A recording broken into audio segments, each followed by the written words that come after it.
প্রিয় সাংবাদিকবৃন্দ, আসসালামু আলাইকুম। আমি অত্র শাহজাদপুর থানায় যোগদানের পর থেকে সম্মানিত পুলিশ সুপার মহোদয়ের দিক নির্দেশনা ও সার্বিক তত্ত্বাবধানে নির্বাচন পূর্ববর্তী এবং পরবর্তী অত্র থানার অফিসার ফোর্সের সম্মিলিত প্রচেষ্টায় শাহজাদপুরের আইনশৃঙ্খলা নিয়ন্ত্রণে রাখতে পেরেছি।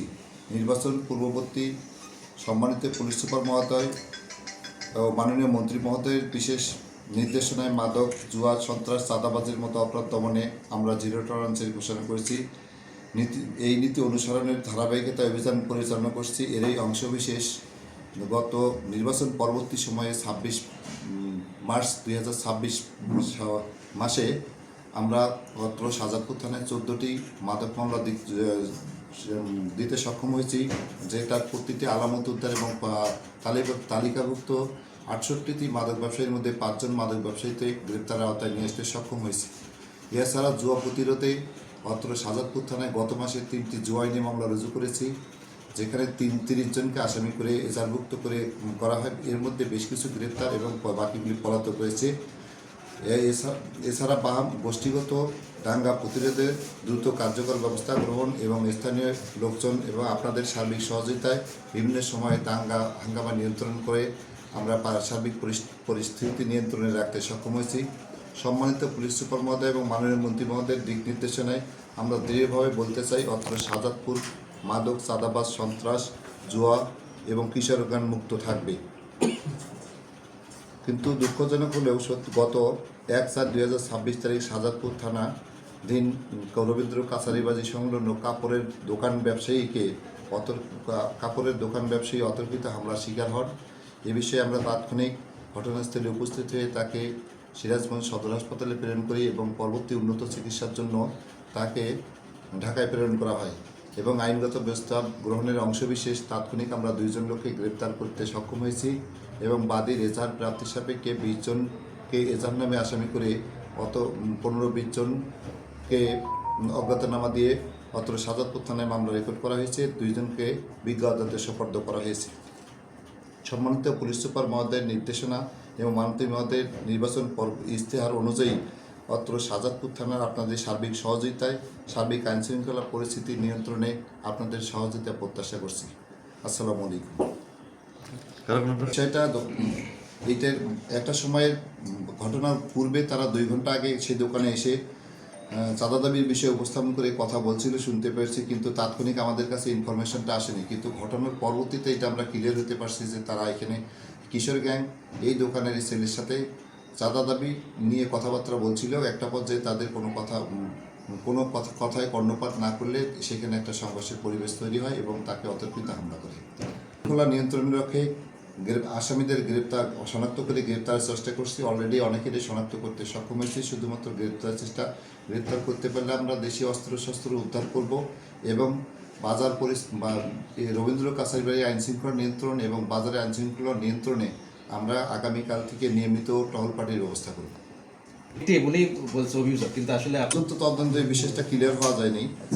ভিকটিমের সুস্থতা সাপেক্ষে এবং আসামিদের বা অন্যান্য আসামিদের গ্রেপ্তারের সাপেক্ষে, ঘটনার সাথে যারা সরাসরি সম্পৃক্ত তাদের গ্রেপ্তার সাপেক্ষে আমরা এই বিষয়টা ক্লিয়ার হতে পারব।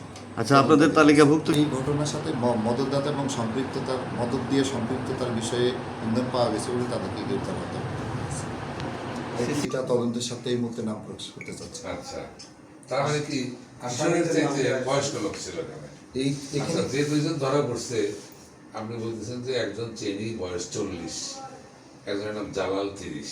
হ্যাঁ, এরা অবশ্যই কিশোর না, এখানে মদতদাতা হিসেবে কিশোর গ্যাংকে মদতদাতা হিসেবে তাদেরকে গ্রেপ্তার করতে নিয়ে এসেছে। আচ্ছা, এই গ্যাং লিডারের তথ্য কি পাওয়া গেছে? এটা তদন্ত সাপেক্ষে আপনাদেরকে পরবর্তীতে গ্রেপ্তার এবং আইনানুগ ব্যবস্থা গ্রহণ পরবর্তী আপনাদের অবগত করা হবে। এরা কি পূর্বে কোনো অপরাধ চক্রের সঙ্গে জড়িত আছে, এরকম কোনো প্রমাণ পাওয়া গেছে? পূর্বের কোনো রেকর্ড কেউ কখনো আমাদের থানার পুলিশের কাছে অভিযোগ করেনি। অভিযোগ প্রাপ্তির সাপেক্ষে আইনগত ব্যবস্থা নিয়ে এরকম কোনো রেকর্ড নেই। আমি এখানে আসার পরবর্তীতে লিখিত অলিখিত যে কোনো অভিযোগ আপনাদের মাধ্যমে বা অন্য কোনো মাধ্যমে পাইলে সেটা অবশ্যই তাৎক্ষণিক ব্যবস্থা করুন। আচ্ছা, জড়িত কেউ তো যেই হোক, সম্মানিত পুলিশ সুপার মহোদয়ের নির্দেশনা এবং মন্ত্রী মহোদয়ের একই রকম মতামত আছে যে ঘটনার সাথে জড়িত যেই হোক সে কোনোভাবেই এই ঘটনা থেকে পার পাওয়ার মামলার বাদ নিজে গেছে।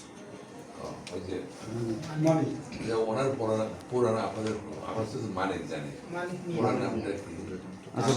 আমরা বিভিন্ন সময় আমরা জানতে পারি যে এক বা একাধিক ব্যক্তি মানে ইতিপূর্বে বিভিন্ন সময় একই ব্যক্তি দেখা যায় চুরি এবং মাদক মামলা বা অন্যান্য মামলার সাথে জড়িত আছে, যে অপহরণের কোনো ঘটনা গত মাসে একটা অপহরণের ঘটনার সাথে তাদের সম্পৃক্ত পাওয়া গেছিল, তাদের গ্রেপ্তার আওতায় নিয়ে এসছে এবং অলরেডি ওটা মেবি জামিনের ঘটনা। একজনের প্রিন্সিপালে একজনের বিরুদ্ধে আপনার চাঁদাবাজির ঘটনা, একটা অপহরণ পরবর্তী চাঁদা দাবির ঘটনা একটা মামলা আছে, জালালের বিরুদ্ধে, চীনের বিরুদ্ধেও একটা মামলা রয়েছে, ফৌজদারি অপরাধের ঘটনা।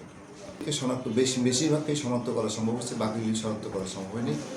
নাম ঠিকানা পাওয়া গেছে, কয়েকজনকে গ্রেপ্তার, পরবর্তী গ্রেপ্তার সাপেক্ষে হয়তো বাকিগুলির নাম সোহেল রানা হত্যাকাণ্ডে এখন পর্যন্ত আমরা একজনকে গ্রেপ্তার করতে সক্ষম হয়েছি, ঘটনার বড় উন্মোচন হয়েছে এবং 4 জনের নামে বিজ্ঞ আদালতে 164 দিয়েছে, পরবর্তী গ্রেপ্তার চেষ্টা অব্যাহত আছে, তারা এখন পর্যন্ত অবশ্যই গ্রেপ্তার আওতায় আসেনি, খুব স্বল্প সময়ের মধ্যে তাদেরকে গ্রেপ্তার আওতায় নিয়ে আসা। হত্যাকাণ্ডের কারণটা এই হত্যাকাণ্ডে মূলত শহীদ রানার কাছ থেকেও ওখানে মূলত একটা মাদক রিলেটেড একটা ঘটনা ছিল বলে এখন পর্যন্ত প্রাথমিক তদন্তে জানতে পারছি।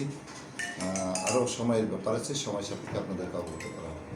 গতকালকের ঘটনা তো অবশ্যই হালকা করে দেখার সুযোগ নেই। আমরা প্রথমত কোনো ঘটনাকেই দুর্বল বা হালকা করে দেখি না, গোষ্ঠীগত কোনো ঘটনাকেও দুর্বল বা আমরা হালকা করে দেখিনি। আর এইটা যেহেতু একটা স্পর্শকাতর বিষয় হয়ে গেছে, সেটা অবশ্যই আমাদের কাছে দেখানো। আমরা খুব দ্রুত সময়ের মধ্যে তাদেরকে আইডেন্টিফাই